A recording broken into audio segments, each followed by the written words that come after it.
I don't believe this, but absolutely true.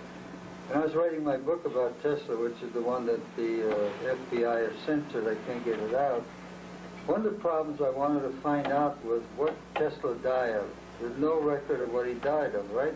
I happen to be working at NYU Medical Center, which is where the New York City Coroner's office is, and I used a lot of influential friends at the medical center, from the dean on down to other people, to try to get a look at Tesla's medical records. First place, the medical examiner would not talk to any of us, just on the phone.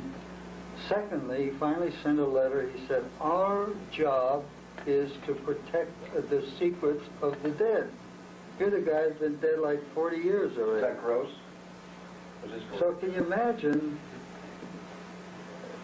a situation where you can't get a coroner's report and somebody's been dead that long? Now, what the hell are they trying to hide? A lot of stuff. Well, one thing I know is there's some evidence that I have that Tesla just didn't die naturally. Those FBI guys smothered him to death. And there's that a book out about that. Huh? There's a book out about that he was murdered. Yeah. Anyway, Well, yeah, I talked vital information now.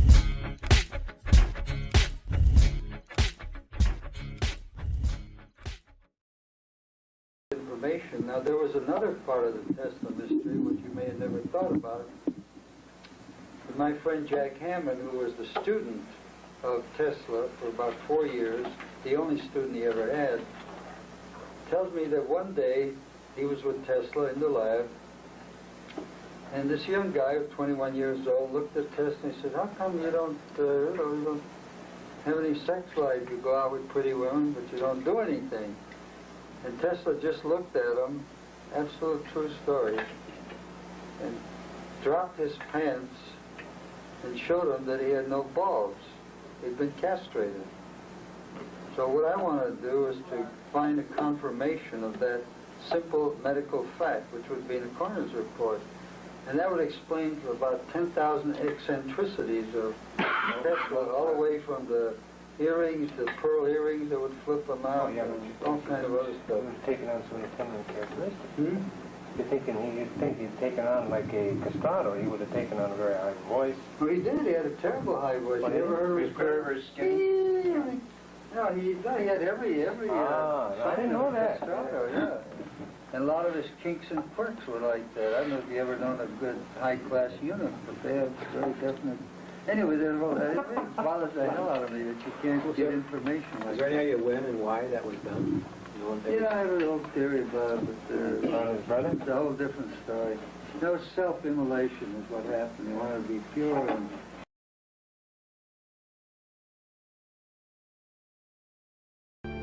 just as the parasites were counting on my self-immolation to carry out the means of their plan, so throughout the world and throughout men's history in every version and form, I saw I could put an end to your outrages by pronouncing a single word in my mind. I pronounced it. The word was no. I stood up in the middle of that meeting of 6,000 men, and I declared I would stop the motor of the world. I quit that factory, and I quit your world, and I made it my job to warn your victims and give them the method and the weapon to fight. The weapon was justice. I gathered the leaders of industry, the intellects and the artists, and showed them all a new way to live by another morality, mine. We, the men of the mind, are now on strike against self-immolation. We are on strike against the creed of unearned rewards and unrewarded duties. We are on strike against the dogma that the pursuit of one's happiness is evil. Ladies and gentlemen, Mr. Thompson, your president, will not be speaking with you tonight. His time is up. I have taken it over. You were to hear a report on the world crisis. That is what you are going to hear. For 12 years, you have been asking, who is John Galt? This is John Galt speaking. I am the man who loves his life. I am the man who does not sacrifice his love or his values. 12 years ago, when I worked in your world, I was an inventor. Like the man who discovered the use of steam, or the man who discovered the use of oil, I discovered a source of energy which had been available since the birth of the globe, but which men had not known how to use, except as an object of worship, of terror, and of legends without a thundering god. I invented a motor that draws its energy from the atmosphere, a perpetually running motor. It would have raised the efficiency of every human installation using power. It would have made a fortune for me and for those who had hired me. Then one night at a factory meeting, I heard myself sentenced to death by reason of my achievement. I heard 3 parasites assert that my brain and my life were their property. That my right to exist was conditional and depended upon the satisfaction of their desires. The purpose of my ability, they said, was to serve the needs of those who were less able. Just as the parasites were counting on my self-immolation to carry out the means of their plan, so throughout the world and throughout men's history in every version and form, I saw I could put an end to your outrages by pronouncing a single word in my mind. I pronounced it. The word was no. I stood up in the middle of that meeting of 6,000 men, and I declared I would stop the motor of the world. I quit that factory, and I quit your world, and I made it my job to warn your victims and give them the method and the weapon to fight. The weapon was justice. I gathered the leaders of industry, the intellects and the artists, and showed them all a new way to live by another morality, mine.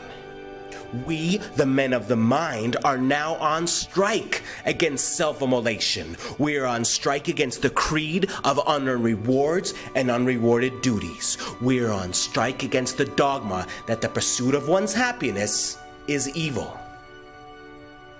We, who are the living buffers between you and the nature of your creed, are no longer there to save you from the effects of your chosen beliefs. You have been living on borrowed time, and I am the man who has called in the loan. When the looter state collapses, deprived of the best of its slaves, and falls to a level of impotent chaos and dissolves into starving robber gangs fighting to rob one another, when the advocates of the morality of sacrifice perish with their final ideal, then and on that day, we will return. Then this country will once more become a sanctuary for a vanishing species, the rational being. The political system we will build is contained in a single moral premise. No man may obtain any values from others by resorting to physical force.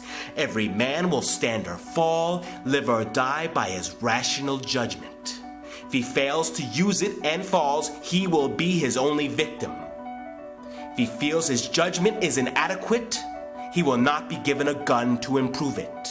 If he chooses to correct his errors in time, he will have the unobstructed example of his betters for guidance in learning to think. But an end will be put to the infamy of paying with one life for the errors of another.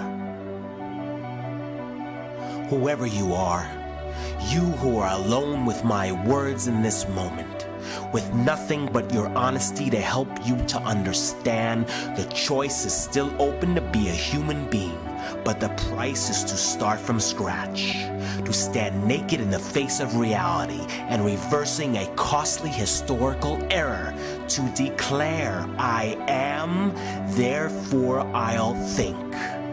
You had known how to take an inventory of your wealth. Now take an inventory of your mind. When you cried out for the unattainable spirit which you felt had deserted your world, you gave it my name. But what you were calling out was your own betrayed self-esteem. Do not let the hero in your soul perish in lonely frustration for the life you deserved but have never been able to reach. Check your road and the nature of your battle. The world you desired can be won. It exists, it is real, it is possible, and it is yours. Fight. Fight for the value of your person. Fight for the virtue of your pride.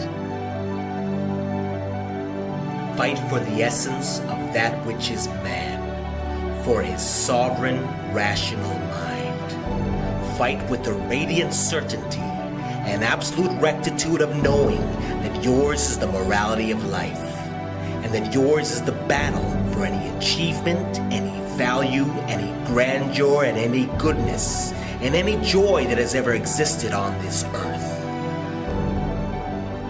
You will win when you are ready to pronounce the oath I have taken at the start of my battle. And for those who wish to know the day of my return, I shall now repeat it to the hearing of the world. I swear by my life and my love of it that I will never live for the sake of another man, nor ask another man to live for mine.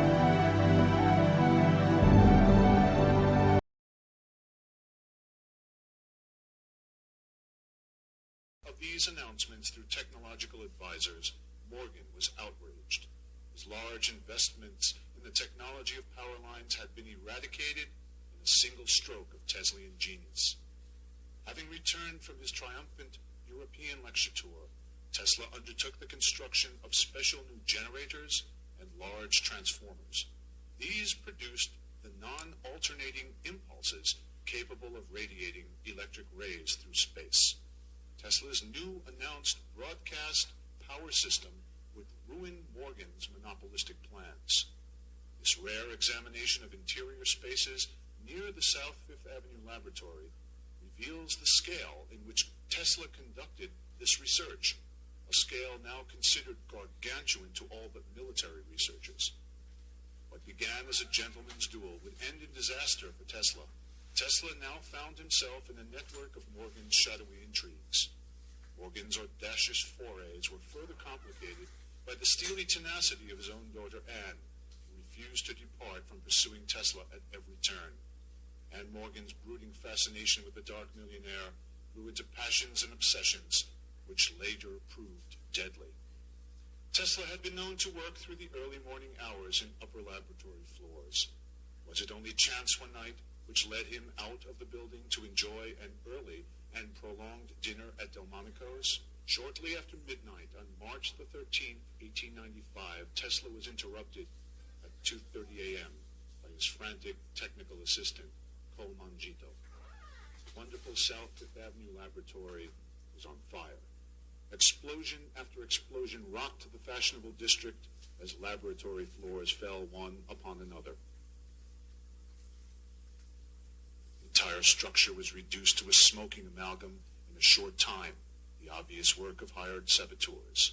Tesla stood alone and for a time devastated. The fire, a foiled death attempt, had consumed everything of value which he had cherished. The entire armada comprising his ray technology had been wiped away in an instant. Most of his money had been placed in this new technology. Tesla wandered off shortly after sunrise amid the swirling ashes and could not be located by worried friends or associates for days. Fire burns dross. Untold transformations took place in his mind and heart. Tesla returned with a firm resolve to establish a new and subversive regime of power, one which would effectively burn away all memory of his own polyphase technology.